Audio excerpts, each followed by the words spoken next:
मेरा कहना है कि पहले इनको बसाया जाए कहीं, तब जा कर के इनको उजाड़ा जाए। सड़क और नाले के चौड़ीकरण को लेकर जो स्टेशन रोड में जो दुकान है, धर्मशाला से स्टेशन होते हुए मालगोदाम चौक तक जो 116 दुकान को चिन्हित किया गया है, जिसको तोड़ने का आदेश नगर निगम के द्वारा जारी किया गया है।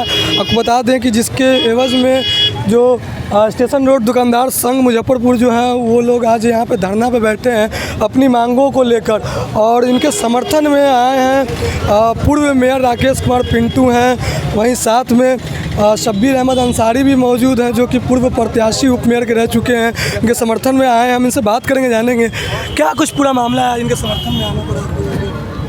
आज जो मामला यहाँ पर उठ रहा है, दुकानदारों को उजाड़ा जा रहा है। यहाँ पर 116 दुकानदार है जो 1995 से यहाँ रह रहे हैं, आज उनको उजाड़ा जा रहा है स्मार्ट सिटी के नाम पर। यहाँ पर मेरा कहना है कि पहले इनको बसाया जाए कहीं, तब जा कर के इनको उजाड़ा जाए, और वो भी ज़रूरत नहीं पड़ेगा क्योंकि यहाँ पर 95 फीट ही मात्र रोड चाहिए। 54 फीट ही मात्र रोड चाहिए। जो 54 फीट रोड यहाँ पर है, अगर एक आध पिलर कहीं पर टूटता है तो वो तोड़ करके जो स्मार्ट सिटी को चाहिए उतना फीट वो ले ले, और बाकी में इन लोग को रहने दिया जाए। मेरा यही नगर आयुक्त से आग्रह है, हमारे महापौर से आग्रह है, हमारे उप महापौर से आग्रह है कि आप इन गरीबों को न उजाड़िए। नगर निगम के द्वारा ही बनाया गया था ये, नगर निगम के द्वारा बनाया गया है। नगर उस समय, जिस समय 95 में ये बना था, तो उस समय जितने भी दुकानदार बंधु थे वो लोग अपने पैसे से बनाए थे, नगर निगम को किराया देते थे। तो किराया इन लोगों ने बराबर दिया है और हमेशा टाइम टू टाइम देते आ रहे हैं। तो आज स्मार्ट सिटी के नाम पर ही उजाड़ा जाएगा तो ये लोग आखिर कहाँ जाएंगे? ये गरीब बच्चे लोग को, इनके घर के रोटी कैसे चलेगा? आज आखिरी डे है, आखिरी दिन है। आखिरी डे है तो पहले यहाँ के प्रशासक को बसाने का उपाय करना चाहिए, तब जाके अल्टीमेटम देना चाहिए। इन लोगों को कहीं लिखित रूप से बसने के लिए बता दें, उसके बाद जो करना है वो करें। हमारे साथ शब्बीर अहमद अंसारी भी हैं, इनसे हम जानेंगे। आज आखिरी दिन है, 2-4 तो फोटो वाले। आज आप लोग समर्थन में भी आए हैं, क्या कुछ? नहीं, आखिरी दिन तो है, ठीक है, 20 तारीख तक का अल्टीमेटम है, लेकिन मैं पिछले 5 तारीख से, जब से उनकी चिट्ठी आई है, तब से मैं इन दुकानदारों के सिलसिले में मैं खुद जा करके दुकानदारों के साथ नगर आयुक्त महोदय से मिला था, और नगर आयुक्त महोदय से मिल करके मैंने ये आग्रह किया था कि आप अपने कार्यालय के बाहर जो स्मार्ट में है, इन्हीं 116 दुकानों में उन नगर निगम की वो भी दुकानें हैं, लेकिन आपने उनको नहीं उजाड़ा। उनको उजाड़े बगैर दोनों साइड में नाला और सड़क का निर्माण 54 फीट के अंदर आपने कर लिया। तो जब आप अपने कार्यालय के बाहर 54 फीट के अंदर में स्मार्ट सिटी के तहत नाला और सड़क का निर्माण करा सकते हैं, तो कार्यालय से उसी लाइन में, कार्यालय के ही लाइन में नगर निगम की जो दूसरी जगह हैं, जो गरीब दुकानदार हैं अपने खर्चे से बनाए थे, उनको आप उजाड़ने का आदेश न दें। आप 54 फीट की नापी पूरे सड़क का करवा लें। 54 फीट से के अंदर अगर किसी का आता है, किसी का 1 फीट पड़ रहा है, किसी का 1.5 फीट पड़ रहा है, किसी का 2 फीट पड़ रहा है, वो आप डिमार्केशन दे दें, वो लोग अपने से तोड़वा लेंगे।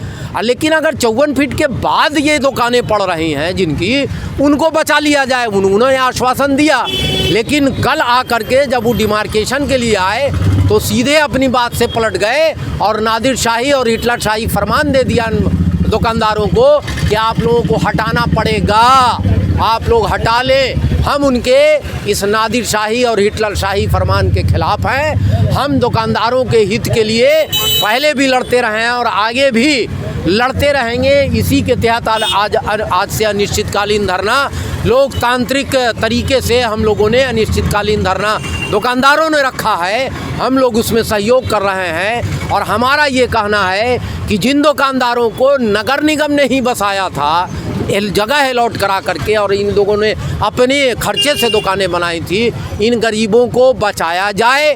और अगर आपको लगता है कि नहीं ज़रूरी है इनको हटाना, तो फिर आप लिखित तौर पर आप इनको दें, नई जगह बसाएं अब बसा करके इनको ये लोग दुकानें अपनी खुद से हटा लेंगे। लिखित में नहीं दिया जाता, कल अगर बुलडोजर चलेगा तो क्या कीजिएगा? हम लोग लोकतांत्रिक तरीके से इसका विरोध प्रदर्शन करेंगे। लोकतंत्र के तहत विरोध प्रदर्शन करने का अधिकार ना आयुक्त महोदय हमसे छीन सकते हैं, ना महापौर छीन सकती हैं, ना उप महापौर छीन सकती हैं, और ना नगर निगम की सरकार छीन सकती है। हम उसका विरोध करते हैं, अभी भी कर रहे हैं। कल भी अगर कोई इस नादिरशाही फरमान के तहत अगर इस तरह का कोई फैसला होता है तो कल भी हम विरोध करेंगे, आगे भी विरोध करते रहेंगे। ये हमारा लोकतांत्रिक अधिकार है, देख सकते हैं। इससे कोई छीन नहीं सकता। 116 दुकानदारों की बात है और 116 दुकानदारों से जुड़े कितने परिवार हैं ये भी एक मायने रखता है। 116 कितने परिवार इससे जुड़े हुए होंगे? सैकड़ों माने लगभग हजारों के तादाद में परिवार जुड़े हुए हैं। माने हमारे बाल बच्चा हैं, माने बाल बच्चा के बाल बच्चा हो गए, और काफ़ी दिनों से हम लोग यहाँ पर व्यवसाय करते आ रहे हैं। अब इस अवस्था में हम कहाँ जाएं, क्या करें? इसलिए हमारे रोजी रोटी का व्यवस्था कर दिया जाए। अगर वो रूम तोड़ते हैं, चूँकि हम लोग अपनी खून पसीना की कमाई को एक एक रुपया बचा करके अपने खर्च से इस रूम को बनाए हुए हैं। ये निगम की संपत्ति नहीं है, निगम की ज़मीन है जिसका बाज़ाब्ता उनको भाड़ा देते आए हैं। तो हमारा ये कहना है कि अगर स्मार्ट सिटी के तहत अगर उन्हें जगह की ज़रूरत है तो ले लें, लेकिन रूम के बदले रूम दिया जाए। दोस्त, अगर ऐसा नहीं होता तो आगे क्या सोचे आप लोग? क्या इस तरीके से जीवन यापन करेंगे, क्या करेंगे? तो नहीं तो कम से कम निगम को चाहिए कि कम से कम जितने भी दुकानदार हैं और हजारों जो हमारे मतलब परिवार के सदस्य हो जाते हैं मिला करके, उनको एक एक टीन का कटोरा दिया जाए फ्री में, जो कि भीख मांगते जैसे नज़र आएंगे। दूसरा तो कोई विकल्प नज़र नहीं आ रहा है। हम लोग उतने पास पूंजीपति है नहीं कि हम लोग कहीं मतलब अच्छे से जैसे कि मार्केट माने दुकान ले करके और अच्छे से दुकान माने रोजी रोटी चला सके। तो ये तो निगम का काम है सोचना, कि निगम का काम है बसाना, उजारना नहीं। तो वो कैसे बसाते हैं ये देखना है। यदि अगर बुलडोज़र चलती है तो हम लोग माने आने का माने हर कोशिश करेंगे कि जिसे रोका जाए उसको। और चूँकि जो भी अगर करना है मौखिक नहीं लिखित रूप में हमें कुछ आश्वासन दिया जाए, जिससे कि हम लोगों का मतलब रोजी रोटी बरकरार रहे। क्या नाम है? मेरा नाम अनिल कुमार झा, स्टॉल नंबर 16। बिल्कुल देख सकते हैं यहाँ पे जो दुकानदार संघ जो है वो बैठे हुए हैं। 116 दुकानों को चिन्हित किया गया धर्मशाला चौक से लेके माल गोदाम तक, जो कि तोड़े जाने हैं, जिसका आज आखिरी अल्टीमेटम है 20 जनवरी। अब कल देखना दिलचस्प हुआ कि इस पर क्या कार्रवाई होता है। इन लोगों का मांग है कि हमें उजाड़ने से पहले कहीं बसाने का एक आश्वासन, लिखित आश्वासन दिया जाए, ताकि हमारी जो ज़िंदगी और जीवन यापन करना ताकि आसान हो। इस तरीके से 30 साल से हम यहाँ पे हैं, अब अचानक एक फरमान जारी हुआ कि यहाँ से हटा देना है, तो ऐसे में कहाँ जाएंगे और इनकी ज़िंदगी का क्या होगा?